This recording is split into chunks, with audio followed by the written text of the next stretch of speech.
Hey, good morning, friends. Mark Holmes here with my buddy Cowboy Jobu, and as always, thank you guys for watching, commenting, subscribing, and being part of the Jobu Sports Report. Without you guys, this literally does not work. Let's get open for business and let's wake up the football gods. And there we go. We are one day away from the game of the season. At least we hope it's going to be the game of the season for the Dallas Cowboys. Last night, thanks everybody who came in and bared with me. Had a little bit of a mic malfunction, and I think I finally found out what the problem is. Has been with my microphone. I think it was actually a bad cable. That sometimes it was okay, other times it wasn't. And I think when I ended up moving the microphone as I do sometimes, or getting in and getting out of the cockpit that I like to call this, that sometimes it would just kind of get a little bit off and maybe it would fade out. I'm hoping that's it. If you, from this time forward, have any other mic issues, let me know. I try. I'm always on the go. I just never seem to have enough time. I wish I could actually go through, spend a half hour just editing videos, but I got to get to my day job. And there's always so much news going on with the Dallas Cowboys. So I do my best. I really, honestly, truly do my best. But here we go. The good news for the weather for tomorrow is it seems like the temperatures are going to stay warm. They're actually talking about high temperatures of 51 degrees tomorrow in New England, and I'm actually not that far away from there. And currently, it's not raining here, but we're supposed to get rain this afternoon, and it'll be a front that's going to be moving towards New England. But what I'll say is the weathermen, they're not always right. They were calling for here yesterday rain all day through tonight into tomorrow. Right now, it ain't raining. It ain't rained since yesterday morning. So until we see what it's actually going to see, we're just going to have to see what it's going to be. We'll find out. But one way or the other, it's going to rain on both sides of the field. Now, here's my thing. So many times, people will tell me I'm an idiot. You know, I go through, I bring up statistics, and they'll say statistics are for losers. You know, when I said things like, nobody's repeated in the NFC East since 2003, 2004 season after the Eagles won the Super Bowl. They said I was just hating, and I said no, it's hell. Nobody's done it, and I even said going into this season, it's hell for the Cowboys to be able to repeat, and as of yet, they still haven't. But I also pointed out that if you look at teams the year after the Super Bowl and 2 years after the Super Bowl, those teams on average are about 4 games less in wins than they were when they went to Super Bowl. Nobody ever goes to the Super Bowl and then the next year, if from the NFC, ends up having more wins the next year. They just don't. Simba, come on over here. That's just the way it's been, and it's statistics that tell you that. And if you look at it right now, it's falling into that category, although you've got two statistics that are fighting each other. You've got 2 years after the Super Bowl. I mean, look where Atlanta is. Look where Carolina went after their Super Bowl. And you look at where the Eagles are right now, and you look at where the Rams are. They end up regressing. So you've got that dynamic, and you've got the fact that nobody's repeated in the NFC. One of those things have to give. One of those will probably have to give. So hopefully it's that the Cowboys end up getting a victory. But I like statistics. I like math. And here's what I'm going to tell you is I'm going to say that New England's defense is a fraud. I'm not saying they're not good, because they are, because what they do is they take the ball away. They've taken the ball away 28 times. Now, I'm not going to give all of that credit to that defense. I got to tell you, when I look at the schedule, when I see the teams that they faced, they should be doing what they're doing. Sorry. They played one elite quarterback this year. One. And they got lit up. You can look at almost every other quarterback in there, with the exception of maybe Big Ben, which was the opening game. They didn't do crap. They really did not do crap. Because you look at what these teams do in general. Those teams aren't doing crap.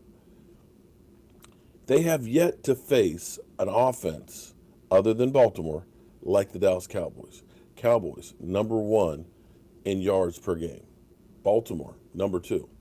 Baltimore dropped 37 on them. Blew them the hell out. You don't believe me?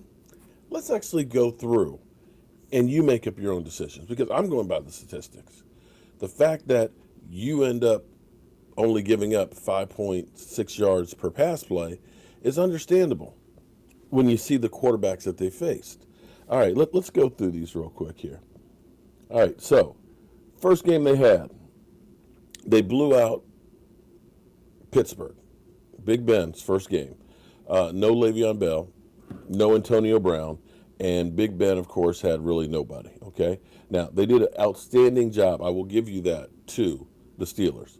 Connor only had 21 yards, and Big Ben had 276, but it's one of those games, that season opener, you just don't know, okay?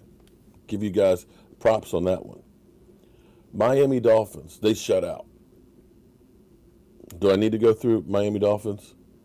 Josh Rosen, who came from Arizona because he was a bust, 97 yards. Their running back, K. Drake, don't even know who that is. Do you really expect the Miami Dolphins' second game of the season to be, outstanding against that defense? Week 3, Jets. Falk, I don't even know who that guy is. 97 yards. Le'Veon Bell, who has been a disappointment. We're not talking about Le'Veon Bell from years ago before he held out with Pittsburgh. Le'Veon Bell had 35 yards, but Le'Veon Bell has not busted a grape all season. Week 4, Buffalo. Josh Allen had 153 yards, and Frank Gore gashed him. Old-ass Frank Gore for 109 yards. Keep that in mind. Remember that number. The Washington Redskins with Colt McCoy playing his first game of the season. After being named the starter in training camp, he proceeded to get hurt and did nothing more for the rest of the season until this game. 122 yards. Yeah. Are you expecting big things from the Redskins? The Redskins went 3.5 games without a touchdown.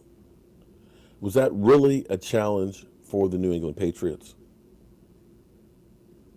The New York stinking Giants with Daniel Jones and without Barkley.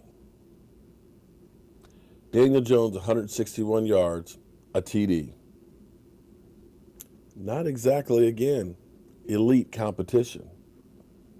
They played the Jets, this time with Sam Darnold, not motivated by playing America's team. 86 yards. Le'Veon Bell, actually one of his better performances, with 70 yards. Remember that. The Cleveland Doo-Doo Browns with Faker Mayfield.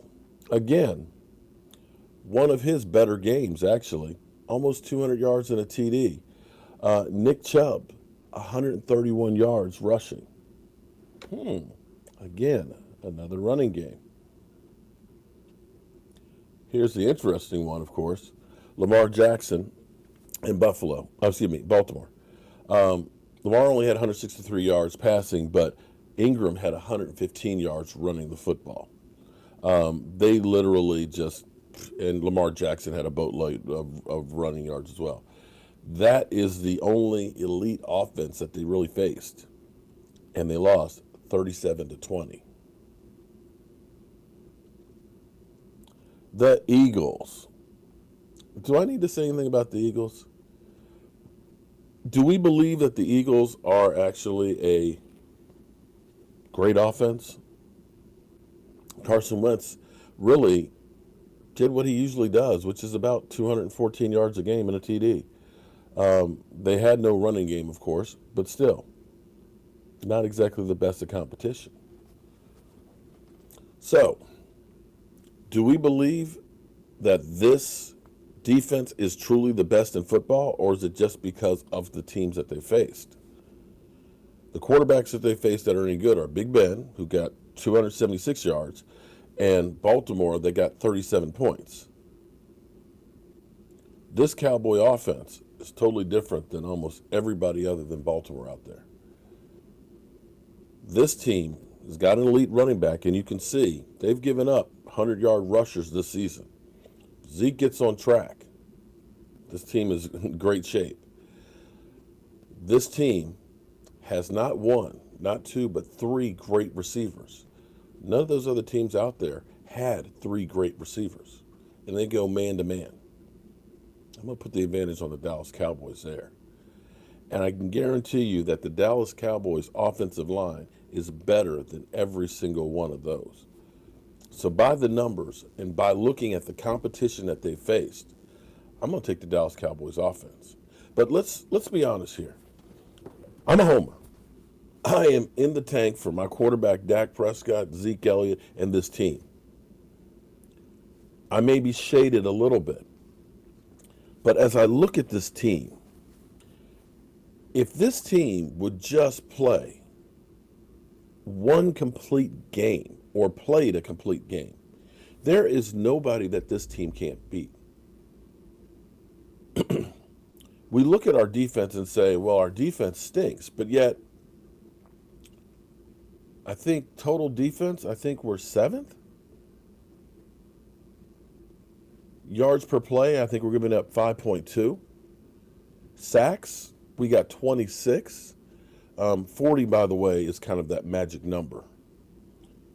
Most teams that go to Super Bowls usually have 40 or more sacks. So keep that in mind. We need to go and get some sacks. But the thing that New England does on this defense, and I can't say that it's because of the defense or maybe it's some of the people that they're facing. You know, when you're facing a Daniel Jones, when you're facing a Baker Mayfield, when you're facing a Josh Allen or a Josh Rosen or Sam Darnold, you know, these guys make mistakes. Some of these mistakes are going to be ones that are going to turn into takeaways. And that's going to help. But when you can take the ball away 29 times in 10 games, that helps your offense a hell of a lot. That helps your defense a hell of a lot. That demoralizes the competition. Make no mistake, it's going to be a tough game. But I am not going to look at the New England Patriots and say, that defense is head and shoulders ahead of my Dallas Cowboys offense.